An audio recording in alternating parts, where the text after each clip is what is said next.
Bon dia, Mònica. Bon dia, Mercè! Que bé que estiguis aquí.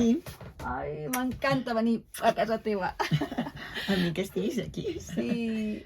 Estem aquí a la caseta de contes de la Mercè, que m'agrada molt el nom que té, que es diu Equileio. Mhm. I Equileio vol dir, bueno, això, tot el que m'ha explicat ella, finestra al sol, En euskera. en euskera. Sí. És un raconet molt personal de la Mercè, on ens trobem. Sí, ja fa 3 anys, hem dit. Sí. 3 anys que ens trobem aquí. Sí. I com sempre passen coses màgiques quan estem juntes. I ne parlem de contes, parlem de històries, de coses personals, del fet d'escriure, del fet de viure. Hem decidit obrir aquesta finestra al sol. Exacte, i que pugueu tots i totes, doncs, també compartir i rebre, doncs, tot això que fem quan ens trobem. Que no sabem exactament mai què serà. Exacte, que és algo que es va teixint, no? Doncs depenent del dia que ens trobem, que hem viscut els darrers mesos, setmanes, els llibres que hem llegit, històries de vida, i bueno, també potser un dia els hem d'explicar de què ens coneixem, no? Clar, Perquè, clar, això és important. molt important. Vinga, va, jo crec que avui també està bé per començar, no? Vinga. Els hi diguem, doncs, el nostre vincle d'on ve, que és un vincle que ve de fa molt de temps. Jo Ostres. tenia 10 anys, tinc 52. Jo no recordo quants en tenia, però bueno, si deu fer uns 30 anys, doncs en devia tenir 45 o una cosa així. Una cosa així. Sí, perquè ens vam conèixer perquè a Parets del Vallès, un estiu, jo recordo que vaig escoltar com llavors anava un cotxe, una megafonia, que obrien una biblioteca, o no sé com va anar això, però jo vaig dir, ai, això, vaig sentir dintre del meu cor de nena que era algo important per mi. I em vaig posar molt bonica aquella tarda, i allò és el principi d'una gran història.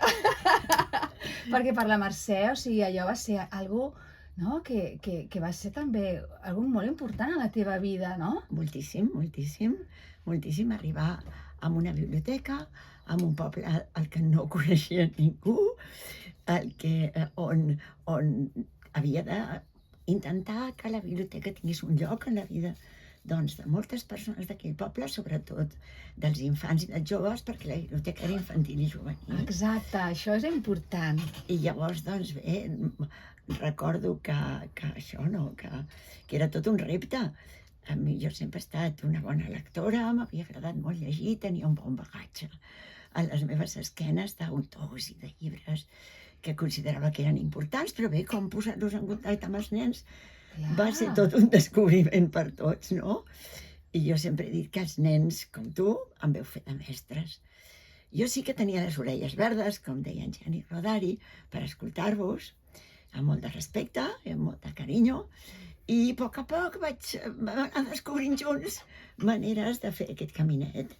I a la biblioteca llavors va ser un continu espai màgic, jo crec que era educador perquè teníem uns hàbits molt preciosos, on tothom se sentia ben rebut, on sabia que hi havia uns límits, cosa que ara costa molt de saber, i tot va ser per unes normes que els primers temps dibuixava jo, i després perquè vam trobar el nostre fullet, que va ser el principal aliat de tota la feina, i un personatge màgic del que ningú encara se n'ha oblidat. I llavors, gràcies a aquesta manera de fer, màgica, juganera, creativa, van anar sorgint una sèrie de maneres de fer de convidar a arribar als llibres, perquè els llibres, sempre ho he dit, mireu si no els que tenim aquí darrere. Sí, Si això no- està ple. Si no els estirem no sabem quina cara tenen, per tant, és molt important que en un moment determinat els llibres ens ensenyin la cara. I tot era una manera d'ensenyar la cara als llibres per provocar noves amistats, perquè els llibres són els nostres amics, oi que sí? Sí, jo me'n recordo molt quan la Mercè em deia, ai, espera't, que tinc un llibre per tu. Llavors, ella començava així a recórrer les estanteries, a mirar, i jo darrere, tip, tip, tip, tip, tip. I jo estava esperant que ella fes així, xic, i que mostrés la cara del llibre i em digués, aquest llibre, prova'l que ja veuràs. I era tan màgic tot això. I bueno, això va ser... O sigui, jo sóc una de les nenes que hi havia allà, però em van haver i nens. Moltíssims i moltíssimes, no? Molts. I era com... És meravellós, no?, haver retrobat a la Mercè també, després de tant d'anys, i tantes experiències, no?, seves, meves, i poder seguir compartint tot aquell món màgic, ara, també, no? Ara que et vas jubilar i és com si aquella caseta dels contes que la Mercè allí va fer créixer molt, físicament la casa va anar creixent, doncs com si no, la tingués també a casa seva, bueno, al seu cor. Jo sé que la Mercè ho té al cor, això, però també aquí li ha donat un espai d'intimitat a casa seva, on això continua fent xup-xup, no? Sí, penso que a vegades penso que és com un bocinet, no? És com si fos l'essència, es tracta de tot el que teníem allà. També tinc una petita col·lecció de llibres d'arreu del món, que allà era superimportant. Era molt gran! Era molt gran, i aquí tinc una petita mostra, els contes per explicar, els contes per llegir, els llibres per llegir, els llibres que m'han alimentat en aquest camí, que parlen d'educació, de la lectura, de l'escriptura, de la creativitat, tots aquests llibres que jo, quan feia uns cursos i que bueno, encara faria si tinguessin oportunitat, doncs ensenyo com la meva bibliografia bàsica, no? Perquè realment són els llibres amics que m'han acompanyat en aquest procés de creixement interior que després doncs compartia en forma de físic i amb propostes i amb activitats, amb sorpreses, amb pintar els vidres, fer totes aquelles coses. Sí, o sigui, el més bo és com que la Mercè, o sigui, és una gran manifestadora, crea mons, però crea mons a la matèria, i això és molt important pels nens, perquè l'experimentació, el poder tocar, o sigui, és com poder viure-ho doncs, a la realitat, no? És com portar el conte també a la vida de cada dia. Si a vegades pensem, no, a vegades hi ha aquella cançoneta tan màgica, tan bonica i divertida que diu que tenim 5 sentits, no? Aquella tan divertida que diu perquè tenim les dues mans, perquè tenim un nas, perquè tenim uns ulls. Llavors aquí jo sempre dic, i acaba dient el cor per estimar, no? Però llavors jo també penso que li falta un. Amb el cor serien 6, però tenim l'esperit, o que és l'ànima, aquest bocinet que ens regalen, que viu dins nostre, i que sabem que un dia retornarem, perquè és l'únic que queda, el fet quan ens acomiadem de la vida, i que llavors no sabem exactament a quin lloc anirà a parar, però que té una continuïtat, aquesta ànima, no? I crec que a la biblioteca, doncs, treballàvem i vivíem això mateix, tocant, olorant, veient... Molts dels sentits, que pels nens és molt important. I també amb el cor, perquè jo crec que l'amor fluïa moltíssim, fins i tot amb els diguéssim que intentaven ser diferents i suposaven una mica a segons què fèiem, no? Aquella època que anaven tots vestits de negre i es posaven a la porta, com no deixant passar els més petits, i havíem de sortir amb el senyor Miguel i dir, fora d'aquí! I llavors fins i tot aquests hi havia crec que hi havia un amor, no? És a dir, estem aquí, mira'ns, no? I a la biblioteca mai es va deixar de mirar ningú. I sobretot el treball amb ànima, que és molt important. Posar tota aquesta part teva, espiritual, de l'ànima, al servei de la feina que estàs fent. I bueno, per això compartíem la nostra llum, el nostre amor, la nostra sensibilitat, les històries. Les històries dels llibres i les històries de la biblioteca, perquè la biblioteca també com un ésser viu i que gràcies a que estaves tu allí com la directora d'orquestra, hi havia com una melodia, una música que dia a dia es anava com creant, i cada estació també, o sigui, diferents coses, hi havia moltes històries de vida dins la biblioteca, de contes, i clar, jo feia com, bueno, això, una gran orquestra, no? I avui, bueno, però almenys ara ja saben, no? O sigui, una mica d'on venim tu i jo. Que tenim avui els gossos aquí a tope, eh? No sé què els està passant. Bueno, és perquè ha arribat un gos nou al barri, petitet, i llavors la nostra li contesta i l'altre veí, que també També. de l'altra banda contesta la nostra i llavors es fa com una mena De dominó. sinfonia de gossos. Però bé. Bueno, real com la vida misma. I llavors, doncs, avui, jo tinc ganes que ho expliquis, Mercè, perquè avui he arribat a casa la Mercè, i clar, arribar a casa la Mercè sempre és una sorpresa. I l'he vist allà amb tot de papers i reunint i anem a enquadernar i no sé, i dic, què és tot això, Mercè? I dius, és que em presento a un concurs i m'ha deixat llegir el que presenta. I això ho hem d'explicar, Mercè. Com ha anat tot això? Bé, a veure, és un projecte que fa molt de temps que el tinc i que fa anys que ja el tinc més o menys recollit, aquest recull de contes, i que tot d'una vaig pensar que podia presentar-lo en aquest premi, que és el Premi Helena Jovany. També una mica com a homenatge per l'Helena, perquè jo vaig tenir la sort de conèixer-la. Era molt joveneta i va acabar la seva vida tràgicament. I llavors, doncs, la seva família va instaurar aquest conte, perquè ella era una apassionada dels contes. Que bonic, això! I llavors, doncs, una mica també com a homenatge. Però és una cosa que, imagineu-vos la d'anys que, si és el, què t'he dit, el 17 o el 19, ja no sé quants t'he dit, però... Quantes edicions tenim ja? Però imagina d'anys que he tingut per pensar-m'ho, però sempre hi ha aquesta mena d'angúnia, de no saber què fer, de si arribaré a complir les pàgines que he de tenir, i totes aquestes coses, i bueno, tot el que hagi d'haver correcuita, perquè en aquesta casa sempre passen coses, doncs... Com a la biblioteca. Com a la biblioteca, sempre hi ha Com la vida de la tormentes, Mercè. dies de pluja, Hi ha dies molta de vida sol, aquí, hi ha molta vida. i llavors costava molt mantenir un ritme per acabar-ho. Doncs, bueno, avui, no sé, a quarts de 7 o 6 del matí m'he posat a acabar, a imprimir i a preparar-ho per dur-ho a enquadernar, perquè s'ha de presentar enquadernat. I abans de que tanquin avui a Correus, tinc que portar-lo. Així que avui és un dia molt emocionant, anem contra rellotge. Molt emocionant, molt. O sigui que bé, no? Amb esperances, no sé, sempre ho parlàvem amb la Mònica més d'una vegada, aquesta necessitat que sentim alguns, sobretot els que escrivim, jo crec, de compartir el que escrivim, no? Que no quedi al calaix, això. Que no quedi al calaix, perquè llavors només és per tu i llavors ja inclús per generositat, no? De que algú més li pugui arribar allò, no sé, per emocionar-se, inspirar-se, per atrevir-se també a escriure, per mil coses, no? Sí, jo crec que són, a veure si a tots, no sé si passa a tu també, Mònica, a mi m'encanta veure les llavoretes com creixen. Em refereixo, les plantes.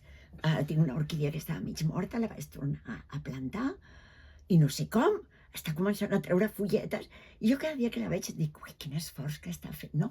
Jo penso que és com la vida que es desplega, no?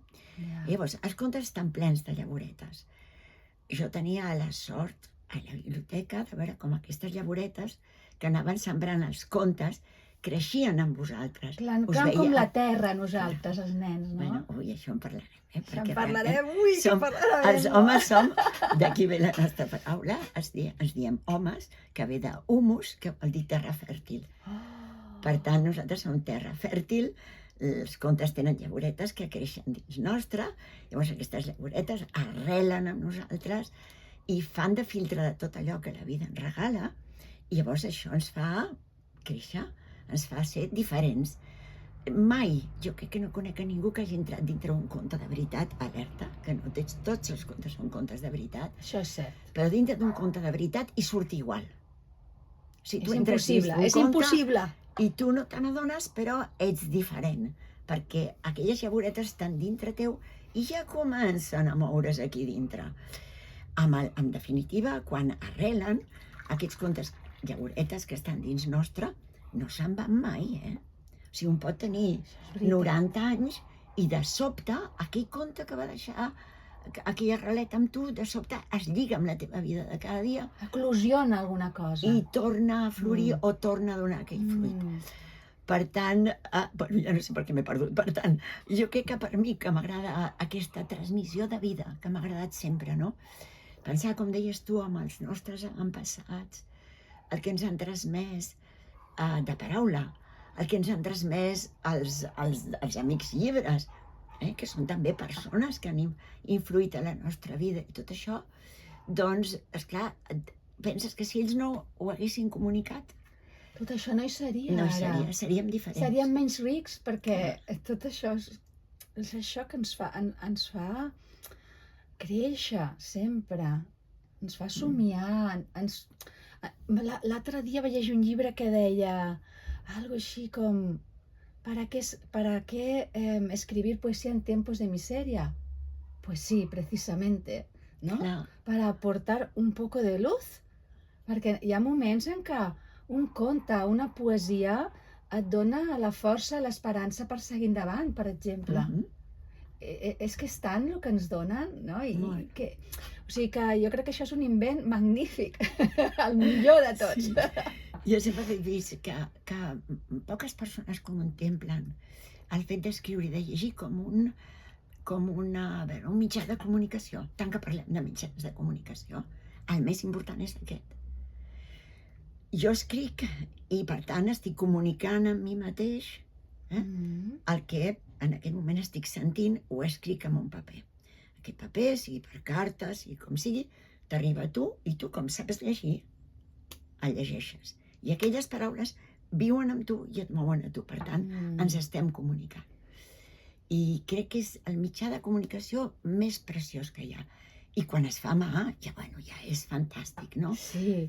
Mira, l'altre dia em vaig quedar sorpresa perquè jo estava, la meva filla petita i una amiga, i parlàvem, i la meva filla petita deia: el meu nòvio l'altre dia em va escriure una carta a mà, mama.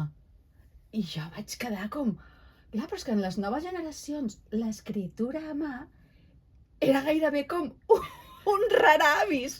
Com havia pogut fer aquella, o sigui, gran fita, no? I em va deixar pensant això, perquè realment sí que és veritat que quan escrius a mà passa alguna cosa diferent. És claríssim. Però jo crec que això ho hem de mantenir. Clar que sí. Perquè és un tresor, en realitat, i més en un moment com ara, que tot és com tan digital, no? I efímer. I efímer. Molt efímer. Aquí 3 segons ja està.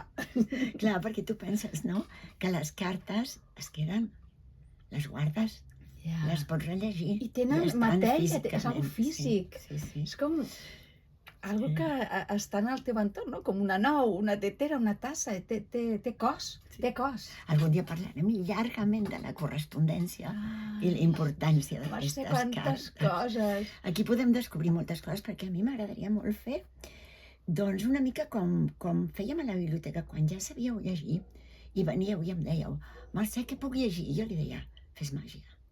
Passa la mà per la prestatgeria i al moment que s'aturi, estira el llibre, perquè aquest llibre t'està esperant.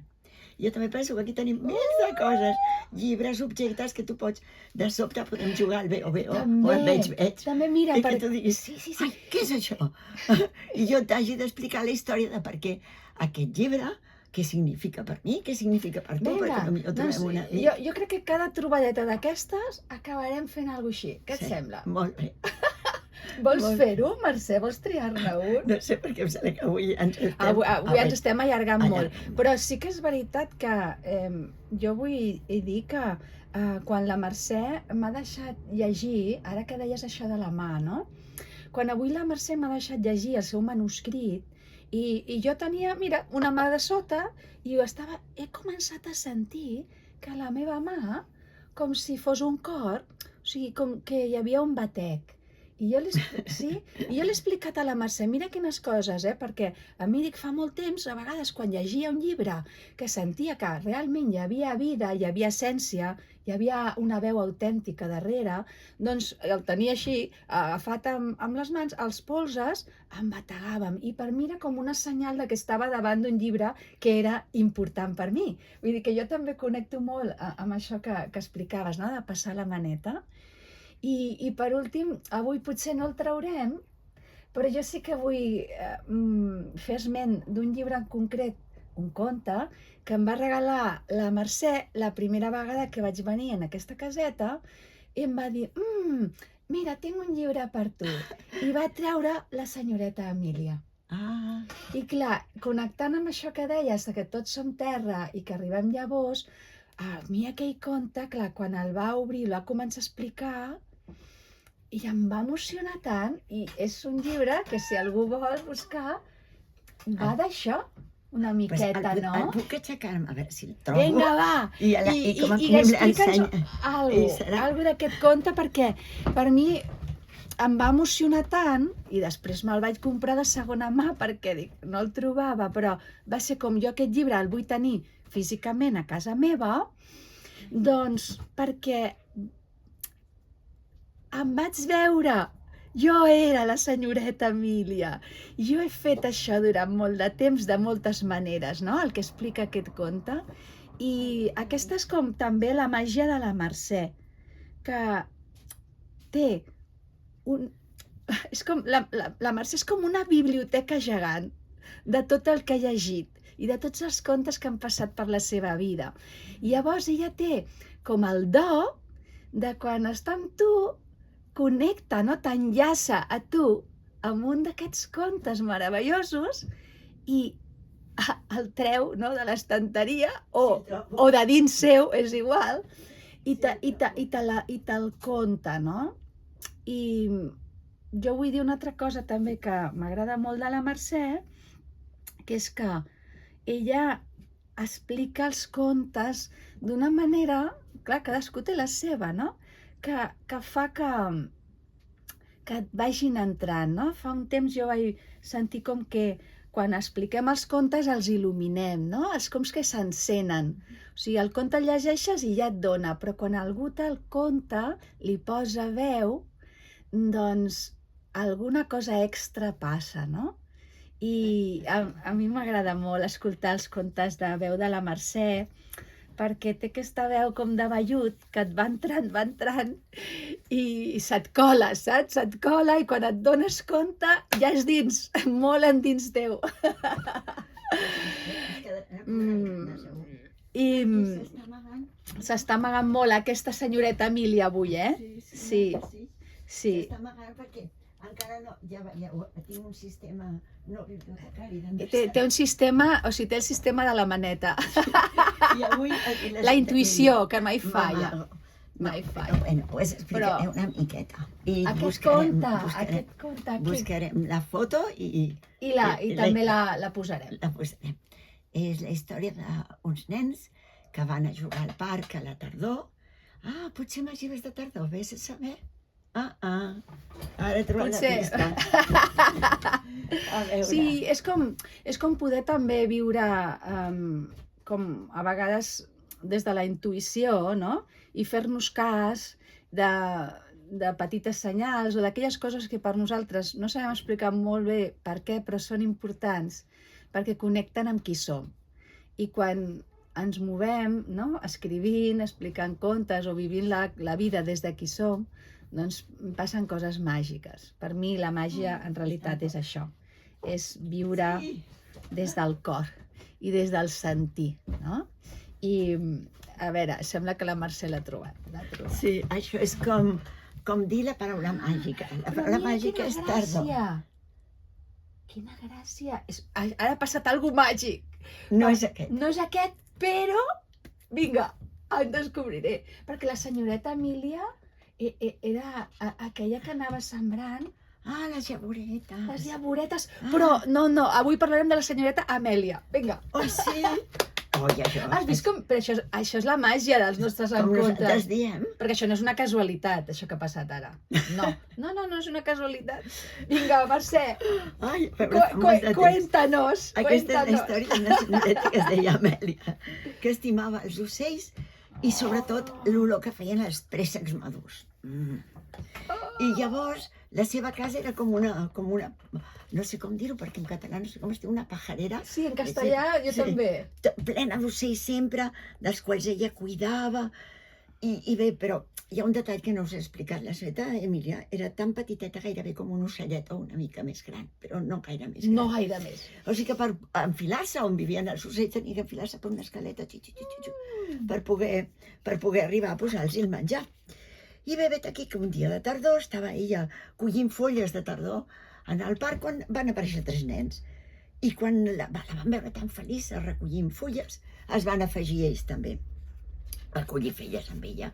I cantaven i jugaven i anaven collint fulles i ella els explicava doncs, com vivia a casa seva. Els va ensenyar a enfilar-se als arbres, a veure les formigues, a moltíssimes coses. Tant i tant estaven emocionats i tant parlaven d'elles que els pares un dia van dir però qui deu ser aquesta senyora? Com deu ser aquesta senyora? I si la convidem a berenar? I la van convidar a berenar. Bé, vet aquí que només per seure-la a la taula van tenir que posar, veieu, una pila de coixins perquè no arribaven ni a la taula. Però és que els pares, quan la van sentir parlar del que parlava i com parlava, eren molt prudents. No van dir paraules grolleres d'ella, ni estranyes, tot i que ells pensaven que aquella senyora, no sé... No estava bé. Això mateix. Però l'únic que van dir és que era massa petita per ser amiga dels seus nens. Així que van decidir que no els hi convenia aquesta amistat. Però bueno, perquè els nens continuaven anant amb ella. Fins i tot un dia va fer una catifa amb les fulles del parc, allò que parlàvem de volar, i se'ls van dur a tots a volar a sobre d'aquella catifa. Clar, això ja va ser massa. Això ja va ser massa pels pares que van decidir tallar-ho. Això és perillós. Perillós, molt perillós. Així és que van dir que els nens no podien tornar al parc. Però ells es van escapar al cap d'uns dies, però quan van arribar no hi era. No hi era. Bé, van anar passant els anys van créixer. Mireu, un d'ells va ser botànic, l'altre matemàtic, l'altre tots, una escriptora, la nena, tots van fer la seva feina, però sempre portaven el record de la senyoreta Amèlia dins. El que es dedicava a la botànica va fer créixer uns préssecs preciosos. I llavors un dia que ja eren vellets, tenia el cabell blanc com la senyoreta Amèlia, estaven al parc tots junts, encara tots 3 germans junts, quina sort, no? Quina sort. Doncs, i de sobte la van veure passar a la catifa de fulles i van ser molt feliços de pensar que encara la duien dins, però que encara existia i que segurament faria molt feliços a molts altres nens. I com t'ha contat, com t'ha acabat. Que bonic, Mercè, gràcies. Bueno, és un conte especial, no? Sí, Per perquè explicar-ho. és un conte molt especial, perquè justament caminant cap a la caseta jo li deia que bonic, Mercè, poder, no? O sigui, conèixer-te, haver-te vist en tot el teu recorregut, ara, no? També en la teva maduresa, i dir, ostres, que bé que encara puc estar aquí i veure't, i inclús dir, jo també vull ser com tu quan sigui gran, saps? Així que és que això és una forma perfecta, trobo, d'acabar la nostra trobada digital, perquè nosaltres ara seguirem, però us hem volgut compartir aquest bocinet. I puc dir una altra cosa que Oh, i tant, tot el que vulguis. Mira, resulta que aquest llibre, que és de la Maria de la Luz Uribe, amb les il·lustracions del Fernando Cran, que tots són uns cracs, va rebre un premi, avui que parlem de premis, a l'Apel·les Mestre l'any 1982. Això és una senyal amb tota regla. A veure si serà una senyal. A veure si en el proper vídeo els hi diem que has guanyat. Home, espero Perquè que t'ho mereixes. abans del desembre, no. Ens trobarem més vegades. Sí. Però si guanyes ho sabran en I primícia. si no, és igual. I si no, o sigui, només el fet, això és així, de que hagis servit, perquè hagis rescatat això, hagis trobat la força de treure-ho a la llum, és magnífic. Que sí? És magnífic. I si no, et publiques tu, perquè això mereix que ho llegeixi molta gent. I ara podríem acabar fent un aplaudiment silenciós. Vinga. Com fèiem la biblioteca. Gràcies, Mercè. Gràcies, Mònica. Gràcies. Gràcies. A veure...